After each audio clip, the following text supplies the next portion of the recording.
मित्रों, ज्योतिष वेदों का नेत्र है। ज्योतिष के माध्यम से लोगों के भलाई के लिए तमाम उपाय और तमाम पूजा पद्धतियाँ युक्तियाँ बताई जाती हैं। अच्छा ज्योतिषी वही है जिसे वेदों का शास्त्रों का अध्ययन होता है। बिना वेद शास्त्र और ग्रंथ ग्रंथ का अध्ययन किए हुए कोई भी ज्योतिषाचार्य ज्योतिष नहीं बता सकता, न ज्योतिष का अनुमान लगा सकता है। ज्योतिष तभी प्रगाढ़ होगी जब आप शास्त्रों का अध्ययन करेंगे। इस ज्योतिष के कार्य में करते हुए तमाम ग्रंथों के, तमाम शास्त्रों के जो अध्ययन होते हैं, उससे तमाम चीज़ें ऐसी निकलती हैं जिनको लगा करता है कि इनको भी समाज के सामने रखना चाहिए। हमारे पितृशक्ति धाम में ज्योतिष पर तमाम खोज होती रहती है। ज्योतिष अपने आप में एक सागर है, समुद्र है। हमारे ऋषियों मुनियों ने इसमें कुछ भी कोई गुंजाइश नहीं छोड़ी है जिसमें हम अलग से कुछ कर सकें। हम तो केवल इतना कर सकते हैं कि उन ऋषियों के ज्ञान को थोड़ा बहुत भी अगर हम ग्रहण कर लें और उस ज्ञान को समाज में दे करके समाज का हित करें, यही हमारे ज्योतिष का मूल उद्देश्य है। अगर आपके भी जीवन में कभी किसी प्रकार की कोई ऐसी समस्या आती है जिसका आपको निदान नहीं मिल रहा है, एक बार अपने कुंडली का विश्लेषण, अगर आपके पास डिटेल है, जन्म समय सन तारीख, तो कुंडली हम निकाल लेंगे। आप कुंडली का विश्लेषण भी करा सकते हैं।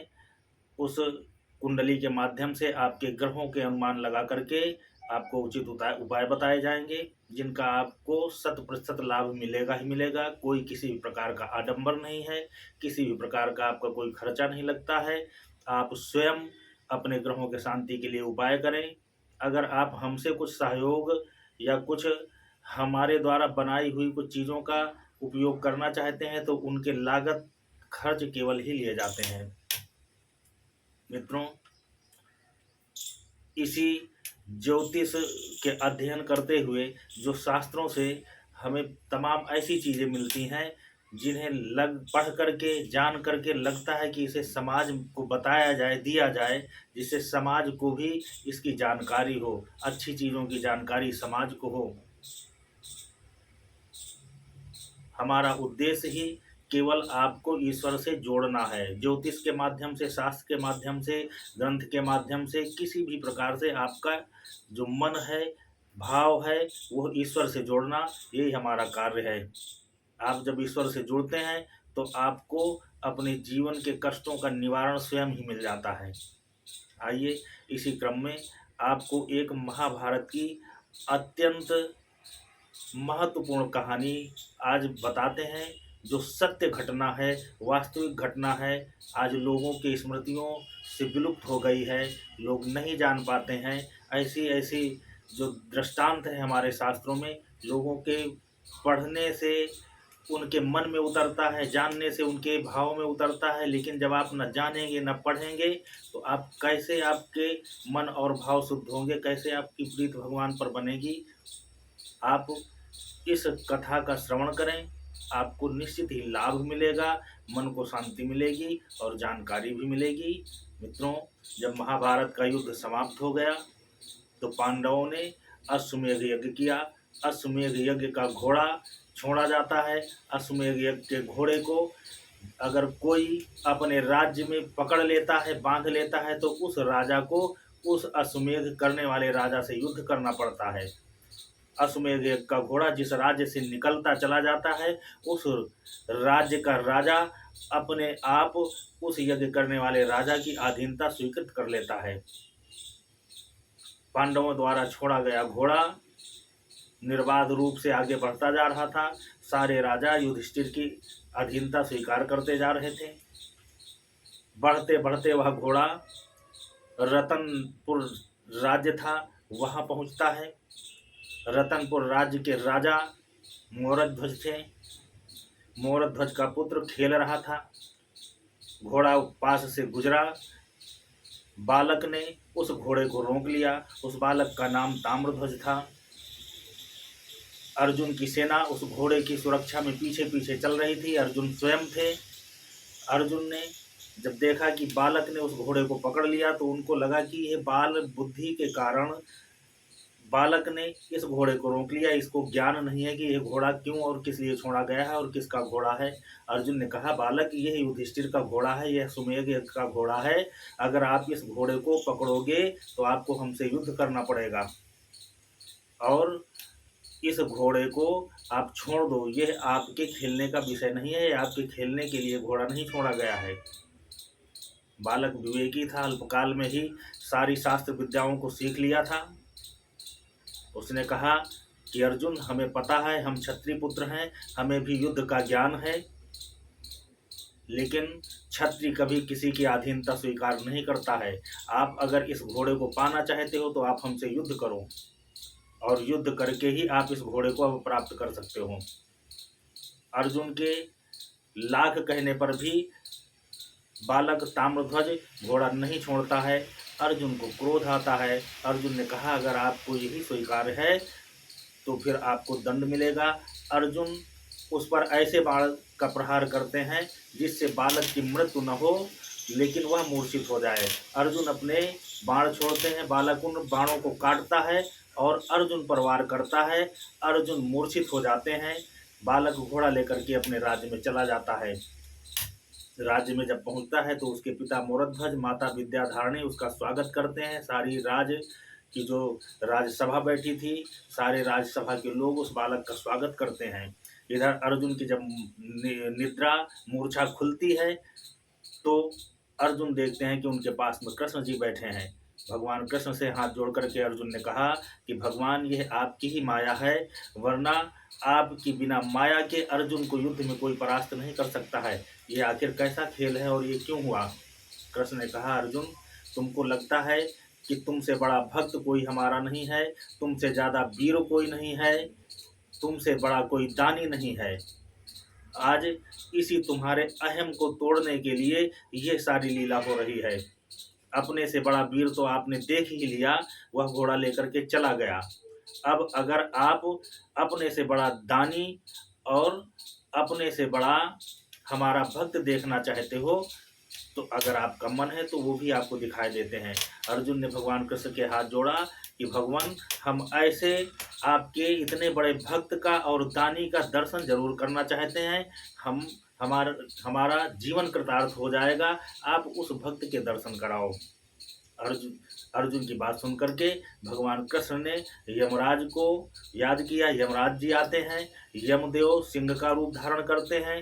अर्जुन और श्री कृष्ण ब्राह्मण का रूप धारण करके रतनपुर नगर में पहुंच जाते हैं। राज दरबार सजा हुआ है। राजा को पता लगता है कि ब्राह्मण आए हैं। राज दरबार छोड़ करके ब्राह्मणों के स्वागत में राजा मोरध्वज आते हैं। इनको ससम्मान राज दरबार ले जाते हैं ब्राह्मणों को। ब्राह्मणों के साथ में सिंह भी था।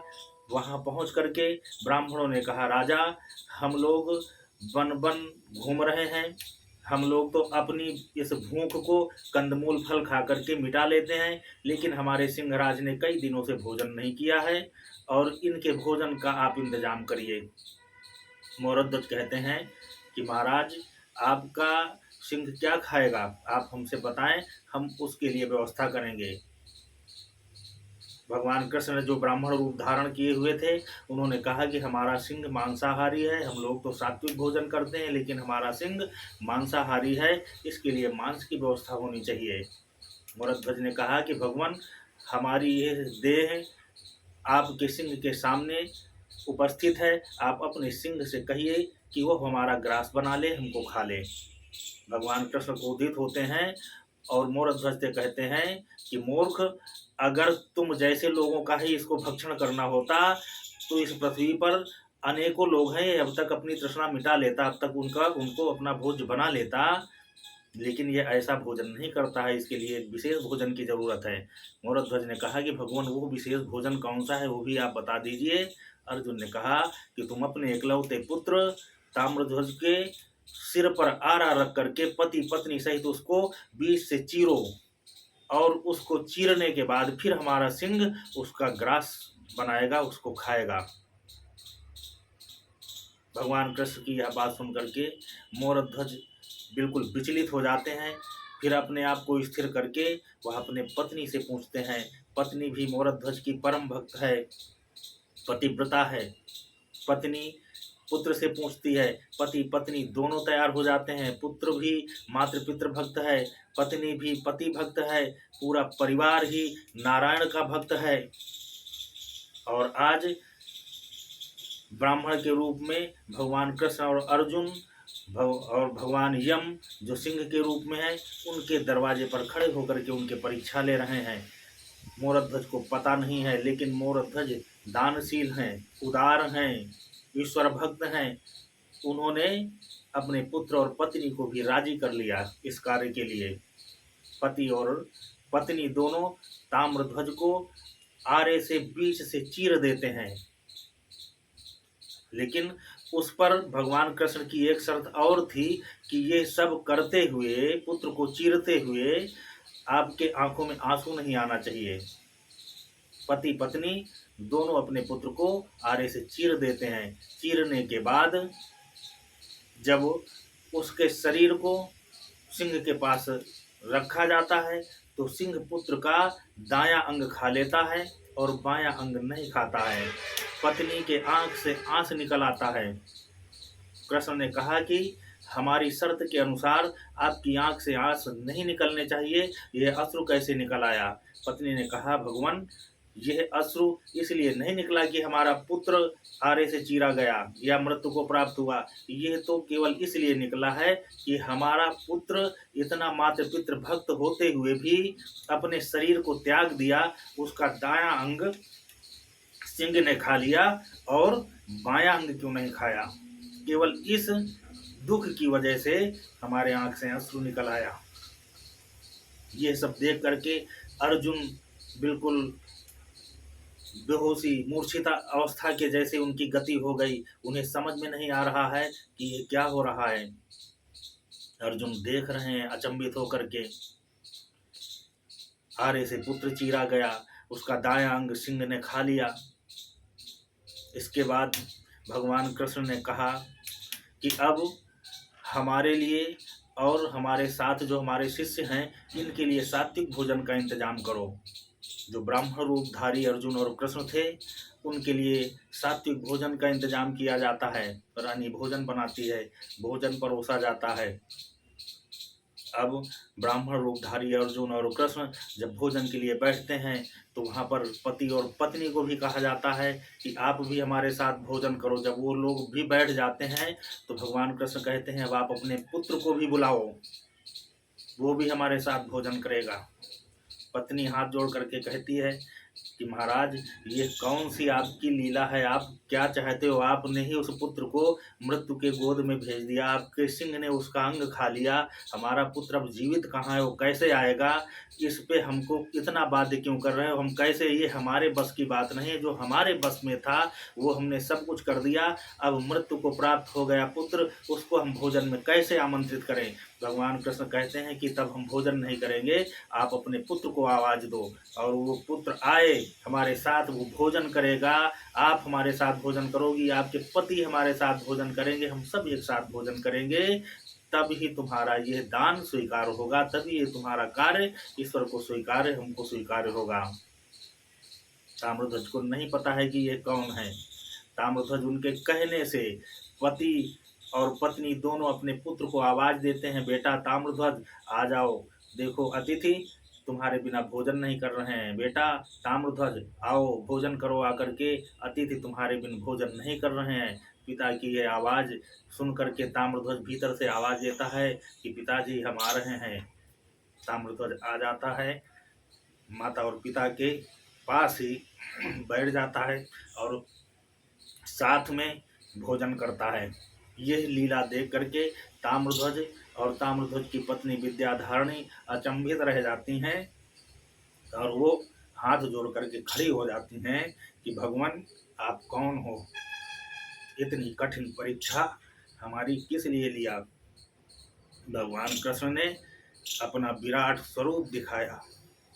उस विराट स्वरूप को देख करके ताम्रध्वज की पत्नी, ताम्रध्वज की माता मोरध्वज, मोरध्वज का पुत्र ताम्रध्वज और ताम्रध्वज की माँ विद्याधारिणी तीनों भाव विह्वल हो जाते हैं। भगवान के चरणों में गिर करके दंडवत प्रणाम करते हैं अर्जुन मोरध्वज और मोरध्वज की पत्नी के पैरों में गिरकर प्रणाम करते हैं। भगवान की महिमा भगवान ही जानता है। एक से एक भक्त पड़े हुए हैं। ऐसे भक्तों के स्मरण करने मात्र से मानव जीवन के सारे कष्टों का निवारण हो जाता है। यह पवित्र कथा महाभारत की है। ऐसी कथाओं के श्रवण करने से मन विह्वल हो जाता है, आंसू निकलने लगते हैं।